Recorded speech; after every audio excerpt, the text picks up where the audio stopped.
TikTok করার camera ছিনিয়ে নিতে ফটোগ্রাফারকে এলোপাতাড়ি কুপিয়ে তাকে খুন করে তার ক্যামেরা ছিনিয়ে নিয়ে পালাচ্ছে একদল টিকটকার।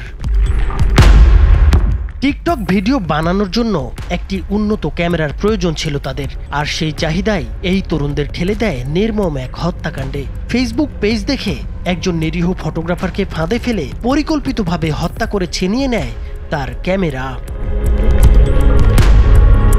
রাজধানীর হাজারীবাগ এলাকায় গত সপ্তাহে চাঞ্চল্যকর এই হত্যাকাণ্ডের ঘটনা ঘটে।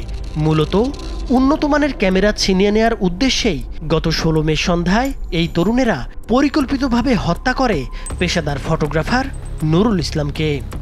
এই গ্রুপটা মূলত টিকটকার গ্রুপ। এরা হচ্ছে রায়ের বাজার কেন্দ্রিক এদের বাসা। এরা একটু ভাসমান টাইপের, এরা টিকটক করে বেড়ায়। এখন ওরা মোবাইল দিয়ে টিকটক করলে সেই মোবাইলে রেজুলেশন ভালো থাকে না, বা ভিডিওগুলো এত পরিষ্কার থাকে না, বা ওগুলো কাটতেই হয় না, এরকম একটা চিন্তাভাবনা থেকে তারা মনে করে যে তাদের জন্য একটা ভালো ক্যামেরা দরকার। এই ডিএসএলআর ক্যামেরা এখান থেকে তাদের মাথায় আসে যে ডিএসএলআর ক্যামেরা সংগ্রহ করতে হবে যেভাবে হোক। গত 15 মে ওই তরুণদের একজন একটি মোবাইল নম্বর থেকে নুরুল ইসলামের সঙ্গে যোগাযোগ করে। বলা হয় একটি বিয়ের অনুষ্ঠানে ছবি তুলতে হবে। কথাবার্তা শেষে 500 টাকা অগ্রিম বিকাশও করে তারা, যাতে মনে হয় সব কিছুই আসল। পরদিন 16 মে সন্ধ্যায় আবার একই নম্বর থেকে ফোন করে নুরুল ইসলামকে ধানমন্ডির শঙ্কর এলাকায় ডেকে পাঠায়। সঙ্গে ছিলেন নুরুল ইসলামের সহকারী ইমন। সেখানে গিয়ে নুরুল ইসলাম ও ইমন তরুণদের দলের নেতা নাইম আহমেদের সঙ্গে দেখা করেন। এরপর তাদের অটোরিকশায় করে জাফরাবাদ পুলপার ব্লুমিং চাইল্ড স্কুলের কাছাকাছি যেতে বলা হয়।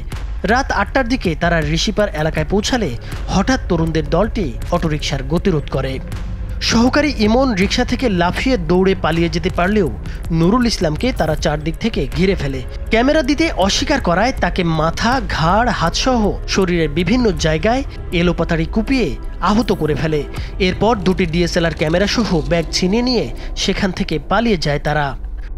পূর্ব প্ল্যান বা পরিকল্পনা অনুযায়ী কিন্তু যে নাইম সহ তার যে সাথে 8-10 জন ছিল, সবাই কিন্তু যে তার কাছ থেকে প্রথমে নেওয়ার চেষ্টা করে। যখন হয়তো বা সে দিতে চায় না, এর মধ্যে ইমন তো চলে গেছে, তখনই কিন্তু তাকে যে একের পর এক উপর যে পড়ে ছুরিকাঘাত করা হয়।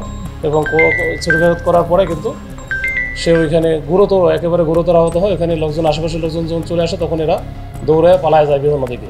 গুরুতর অবস্থায় নুরুল ইসলামকে ঢাকা মেডিকেল কলেজ হাসপাতালে নেওয়া হলে চিকিৎসক তাকে মৃত ঘোষণা করেন। হত্যাকাণ্ডের পর আশপাশের সিসিটিভি ফুটেজ বিশ্লেষণ ও তথ্য প্রযুক্তির সহায়তায় পুলিশ গত 21শে মে ঢাকা ও ময়মনসিংহ থেকে 10 তরুণকে গ্রেপ্তার করে। তাদের কাছ থেকে ছিনতাই করা দুটি ডিএসএলআর ক্যামেরা, চাপাতি, রামদা এবং একটি ছুরি উদ্ধার করা হয়েছে। নাইমুর হোসেন, মাছরাঙা টেলিভিশন।